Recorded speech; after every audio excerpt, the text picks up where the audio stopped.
Shalom saudaraku yang terkasih dalam nama Tuhan Yesus. Senang sekali berjumpa lagi dengan pemirsa Jire Ministry TV. Saya percaya kita semua dalam kondisi sehat, dalam penyertaan Tuhan yang luar biasa. Dan saat ini kita akan belajar firman Tuhan tentang mujizat pertama yang Tuhan Yesus lakukan di perkawinan di Kana. Oleh karena itu buka Alkitab saudaraku, kita akan belajar bersama-sama di dalam Yohanes pasal yang kedua, yang pertama sampai dengan ayat yang ke-11. Ini adalah mujizat Tuhan Yesus yang dilakukan pertama kali. Demikian firman Tuhan, pada hari ketiga ada perkawinan di Kana di Galilea dan ibu Yesus ada di situ. Yesus dan murid-muridnya diundang juga ke perkawinan itu. Ketika mereka kekurangan anggur, ibu Yesus berkata kepadanya, "Mereka kehabisan anggur." Kata Yesus kepadanya, "Mau apakah engkau daripadaku, ibu? Saatku belum tiba." Tetapi Yesus berkata kepada pelayan-pelayan, "Apa yang dikatakan kepadamu, buatlah itu." Nah, di situ ada 6 tempayan yang disediakan untuk pembasuhan menurut adat orang Yahudi, masing-masing isinya 2-3 buyung.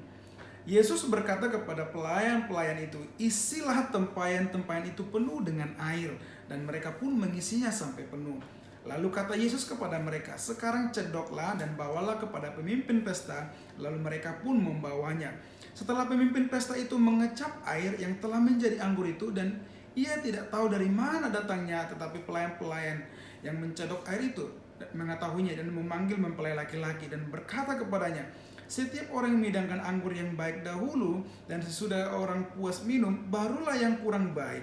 Akan tetapi engkau menyimpan anggur yang baik sampai sekarang." Hal itu dibuat Yesus di Kana yang di Galilea sebagai pertama dari tanda-tandanya, dan dengan itu ia telah menyatakan kemuliaannya dan murid-muridnya percaya kepadanya. Nah, apa yang kita pelajari dari sini saudaraku?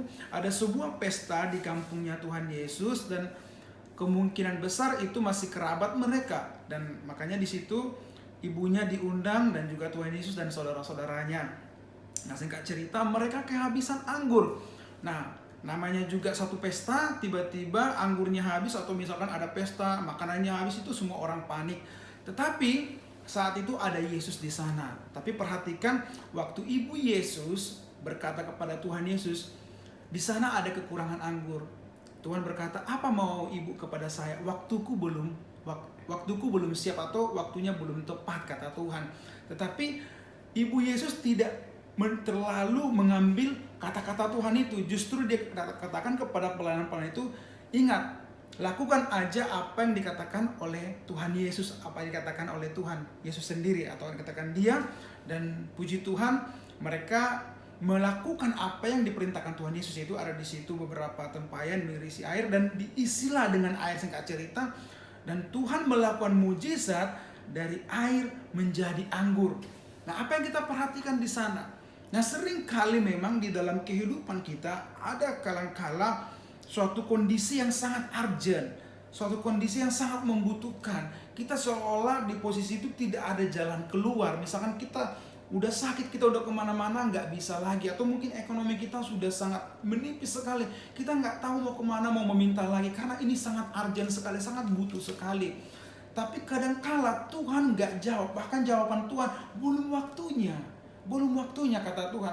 Tapi penting kita catat di situ, kalau kita taat, garis bawah di sini, kata taat itu adalah kunci dari segala mujizat. Nah, apa yang Tuhan perintahkan kepada kita waktu kita beribadah, seorang pendeta berkata tentang firman Tuhan, kita taat, lakukan itu, disitulah mujizat akan terjadi. Nah, di saat kita melakukan kebenaran firman Tuhan, kita taat kepada perintah Tuhan, disitulah mujizat terjadi. Walaupun dalam kondisi itu sangat-sangat membutuhkan sekali, sangat urgent sekali, sangat mepet sekali. Tapi kalau kita taat kepada Tuhan, apa yang Tuhan perintahkan, apa yang Tuhan ingin lakukan kepada kita, lakukanlah. Kadang-kala Roh Kudus mungkin berkata kepada kita, di satu ketika mungkin kita nggak punya duit lagi, tapi kita bertemu dengan seseorang yang sangat membutuhkan.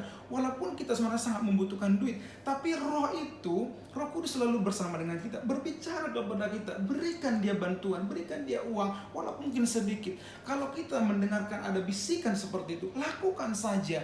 Nah, itu bentuk ketaatan kita pada Roh Kudus yang membisikkan kepada kita untuk melakukan kebenaran dan kebaikan. Nah, percayalah di saat kita melakukan itu, disitulah mujizat Tuhan terjadi. Nah, apa yang kamu alami saat ini? Mungkin kamu mengalami masalah ekonomi, masalah kesehatan, masalah pergumulan rumah tangga, atau masalah pergumulan apapun. Mungkin kamu sudah memiliki jalan keluar. Tapi percayalah, kalau kamu taat melakukan kebenaran firman Tuhan, tanpa banyak bertanya-tanya, kamu lakukan kehendak Tuhan, perhatikan, kamu akan mengalami mujizat dari Tuhan. Karena mujizat itu bukan berbicara banyak alasan, tapi melakukan apa yang Tuhan mau. Percaya saudaraku, mari kita hidupi firman ini menjadi benar-benar firman yang hidup. Walaupun Tuhan katakan belum waktunya, tetapi ketaatan itu bisa mengubah karakter Tuhan, bisa mengubah sifat Tuhan yang harusnya, wow, belum waktunya loh, belum waktunya. Tapi karena kamu taat, Tuhan bisa berubah pikiran. Tuhan akan melakukan mujizatnya untukmu. Oh, mungkin kamu bilang, aku belum ada jodoh. Kalau kamu taat, Tuhan bisa kasih secepatnya. Amin. Jadi kita percaya mujizat pasti terjadi kalau kita taat. Mari kita taat bersama-sama melayani Tuhan dimanapun kita berada. Lakukan sifat yang taat kepada Tuhan. Pasti hidupmu mengalami mujizat. Amin. Shalom. Semoga kita diberkati oleh Tuhan dan terus semangat mengiring Tuhan. Tuhan Yesus memberkati. Amin.